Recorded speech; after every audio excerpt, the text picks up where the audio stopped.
آج کے چراغ بزم ظرافت، کیونکہ میں تو چراغ بزم ستم ہوں اس وقت، لیکن چراغ بزم ظرافت آج کی اس تقریب کے روح رواں جناب سید عارف مصطفیٰ صاحب سے درخواست ہے کہ وہ اپنی تحریر پہ میں ایسا ہے کہ پہلے یہاں پہ جو لوگ آئے ہیں میرے دوست، ان سب کا میں شکریہ ادا کر لوں، اس بعد میں موقع نہ ملے.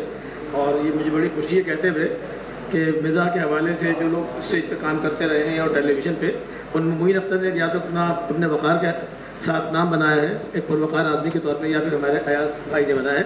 تو ایاز بھائی کو میں بہت عرصے سے، بہت اپنے بچپن سے دیکھتا ہوں، تقریباً میرے ہی عمر ہے لیکن محسوس کرتا ہوں جی میں نے کلاس میں نشان ہاں 55 تک آ گیا. موقع لمبے مضمون کا نہیں ہے، لہٰذا میں کچھ حصہ پڑھ دوں گا، اس کے بعد آپ سے جاننا چاہوں گا. یہ مضمون جو ہے ویسے تو زیادہ طویل ہے. عنوان ہے اس کا ہومیوپیتھی، ایلوپیتھی اور حکمت کی کھیتی. دشمنوں کی بدنصیبی کہ میں عام طور پر بیمار کم ہی پڑتا ہوں، لیکن جب کبھی بھی ایسا ہوتا ہے میں ایک لطیفے کی روح سے فوری ڈاکٹر کے پاس دوڑتا ہوں، کیونکہ اس پیشہ ور کو بھی زندہ رہنا ہے. نسخہ ملتے ہی کیمسٹ کے پاس جا دھمکتا ہوں، کیونکہ اس کا بھی معاشی مفاد وابستہ، اسے بھی زندہ رہنا ہے. پھر دوا لا کر کسی دراز میں بند کر کے بھول جاتا ہوں، کیونکہ میرا کوئی اور مفاد ہونا ہو لیکن زندہ تو مجھے بھی رہنا ہے. تاہم اگر معاملہ ہومیوپیتھک ڈاکٹر کا ہو تو اس کی تجویز کردہ ہفتے بھر کی دوا 2 ہی دن میں پھانک جاتا ہوں، کیونکہ اس کا نقد فائدہ تو بس اس کی ہلکی مٹھاس سے مزہ لینے کا ہے. عملی فائدہ تو صرف ڈاکٹر اور کیمسٹ کو ہی ہوتا ہے.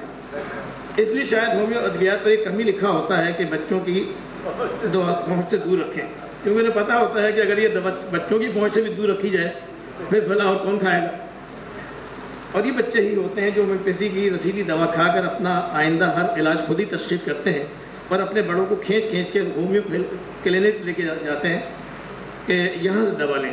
اس طریقے علاج کا فائدہ یہ بھی ہے کہ نہ سوئی لگتی ہے اور نہ ہی دیر. ایلوپیتھک طریقہ علاج میں تو سب سے مشکل مرحلہ ہی انجیکشن لگانے کا ہوتا ہے. اس سے بچنے کے لیے کئی کمزور دل مریض تو اس موقع پر نرسوں کی ٹھوڑیوں میں ہاتھ بھی دے دیتے ہیں، حالانکہ یہ کام قطعی کمزور دلی کا نہیں ہے. ایسے لوگوں کی حوصلہ افزائی کے لیے بازو کی جگہ کولے پہ بھی وہ تکلیف پہنچانے کی رعایت ہے، اور بہت ڈاکٹر ایسے رعایتوں سے فائدہ اٹھانے میں خاصی دلچسپی بھی لیتے ہیں. لیکن اب سنا ہے کہ کچھ حاصل ہومیوپیتھ بھی اب کم از کم کولے پہ انجیکشن لگانے کا اہتمام کرنے لگے ہیں. لیکن ہومیوپیتھ کی فضیلت کے بارے میں یہ بھی دیکھنے میں آیا ہے کہ دیرینہ اور بوسیدہ مریضوں سے اکثر ہومیو ڈاکٹروں کی خوب بنتی ہے. وہ انہیں گھریلو مشورے بھی دیتے ہیں، ٹوٹکے بھی بتاتے ہیں، گویا آخری ہمدم اور دمسات معلوم ہوتے ہیں.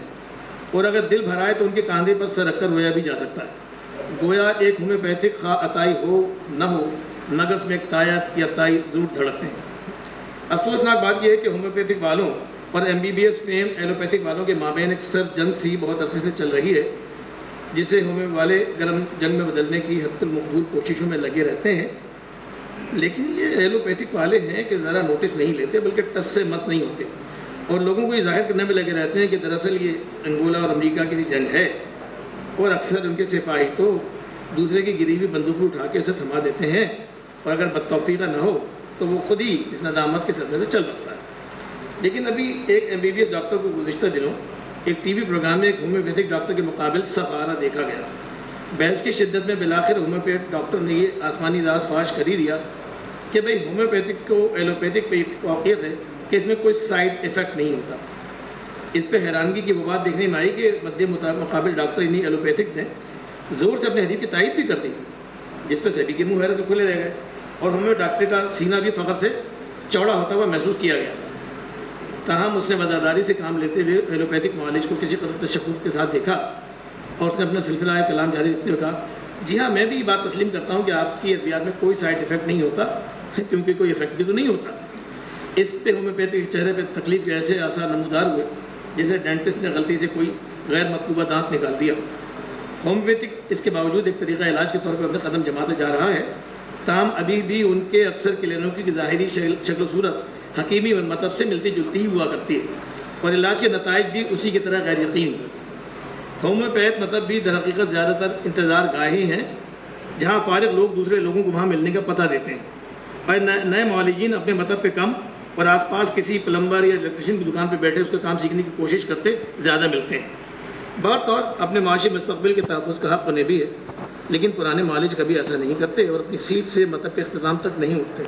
انہیں خدشہ یہ ہوتا ہے کہ ان کی عدم موجودگی میں مریض اپنی پڑیا خود ہی باندھ لے گا، کیونکہ وہ عرصے سے اس معالج یا طبیب کے ہاتھوں مخصوص ڈبوں کی جلترن بچتے دیکھتا اور سن رہا ہوتا ہے۔ ایسے لوگ اپنے کمپاؤنڈر یا تو رکھتے ہی نہیں یا پھر جلدی جلدی تبدیل کرتے رہتے ہیں، کیونکہ زیادہ پرانا ہو جانے پہ اکثر کمپاؤنڈر برابر میں خود ہی اپنا کلینک بعد میں کھول کر بیٹھ جاتے ہیں، اور بالا ستم یہ ہے کہ زیادہ تر کلائنٹس کو وہیں سمیٹ لے جاتے ہیں۔ ہومیو تعلیم کے باب میں پہلے تو یہ خرابی بھی تھی کہ ہومیو کالجوں میں داخلے بھی اتنی آسانی سے مل جاتے تھے کہ لگتا تھا کہ شہر میں اب کوئی نان میٹرک نہ رہے گا۔ ہر نئے طالب علم کو اپنا آپ بہت وی آئی پی سا محسوس ہوتا تھا۔ کالج کی انتظامیہ کی طرف سے بس ایک آرتی اتارنے کی کسر ہی باقی رہ جاتی تھی، نہ گریڈ کی بندش نہ کوئی دیگر ٹیسٹ، جو لڑکا کچھ بنتا نہیں کھائی نہ دے، ابا اسے ہومیوپیتھ کی دہلیز کے پار چھوڑ آتے تھے۔ اب سنا ہے کہ ہومیو کلینکوں میں زبردست فیسوں کی وصولی نے ہومیو کالجوں کے مستقبل اور معیار کو بھی خاصا بہتر کر دیا۔ آپ لوگوں کا یہاں پہ میں شکریہ ادا کرتا ہوں۔ میں نے اپنے بزرگوں کو درمیان میں ختم اس لیے کر دیا کہ میرا خیال ہے کہ وقت زیادہ ہے، ہو چکا ہے، اور اب جو تھوڑا بہت وقت رہ گیا ہے اس میں ہمارے 2-3 لوگ ہیں جن کو اپنے معاملات یہاں پر آپ کے سامنے اپنے اظہار خیال کی صورت میں یا اپنے فن کے اظہار کی صورت میں رکھنے ہیں۔ تو میں بڑا ان تمام دوستوں کا یہاں شکر گزار ہوں جنہوں نے آج کی شام کو رونق بخشی۔ میرے تمام وہ دوست جو یہاں پر آئے ہوئے ہیں ان تمام لوگوں نے بزم کے سجانے میں اور آج کے اس پروگرام کی زیبائش و آرائش میں بڑا میرا ساتھ دیا ہے، اور میں آپ سب کے آمد کا یہاں پہ بہت مشکور ہوں۔ شکریہ۔